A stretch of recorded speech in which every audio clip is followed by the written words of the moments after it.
Chief executives of some of the US's top semiconductor firms poured praise on India's technology sector at an event on Friday attended by Prime Minister Narendra Modi, as the world's fifth-largest economy looks to position itself as a global chip powerhouse.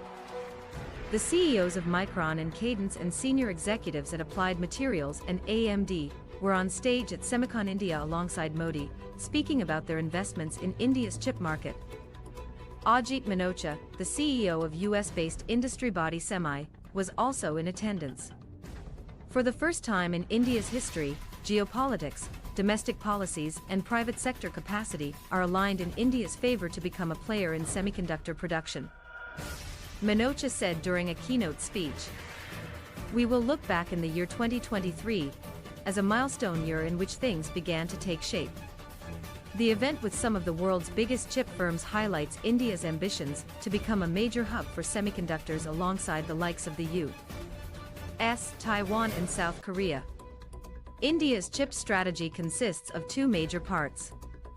The first is luring in foreign firms to set up operations and invest in the country, while the second is on forming alliances with other key semiconductor nations like the US. New Delhi has introduced supportive policies for the semiconductor sector. In December, the government greenlit a $10 billion incentive plan for the semiconductor industry. This is open to foreign firms too. And last month, Modi visited the US, where he said India would work with America on semiconductors and other areas. At Semicon India, the American chip firms in attendance spoke about their investments in India and announced new ones, highlighting India's focus on attracting foreign companies. AMD said it plans to invest around $400 million in India over the next 5 years. This includes a new campus in Bangalore that will be the company's largest design center.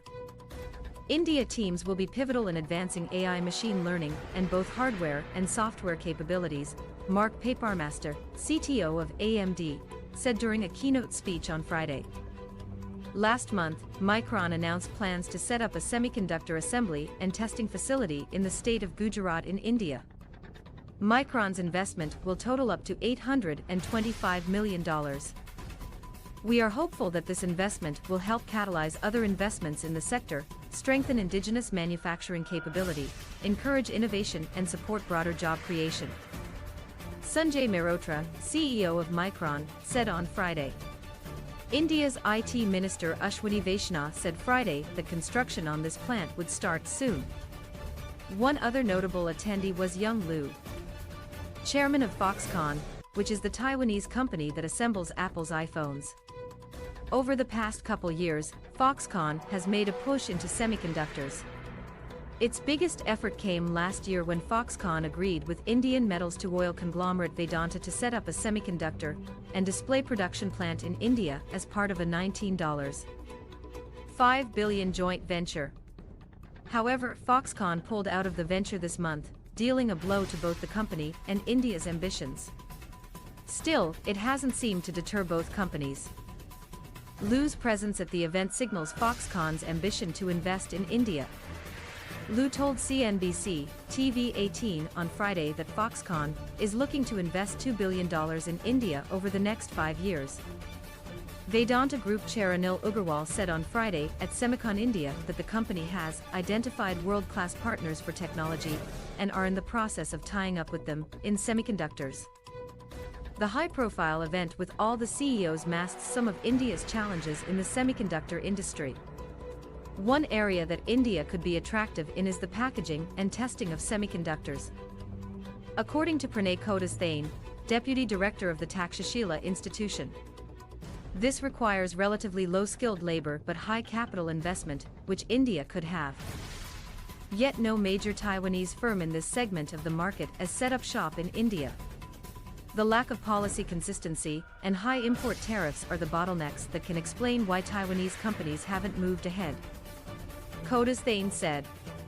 Meanwhile, in the area of foundries, companies that actually manufacture semiconductors, there haven't been good technology partners for those trying to set up shop in India.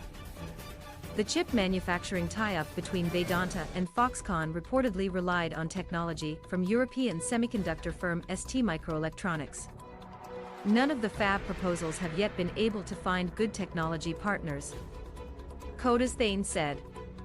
Still, analysts have pointed toward India's huge domestic market and other factors such as incentives as reasons for optimism on the country's chip market. On Friday, Modi touted India's credentials. Skilled engineers and designers are our strength. Anyone who wants to be a part of the world's most vibrant and unified market has faith in India, the Indian Prime Minister said.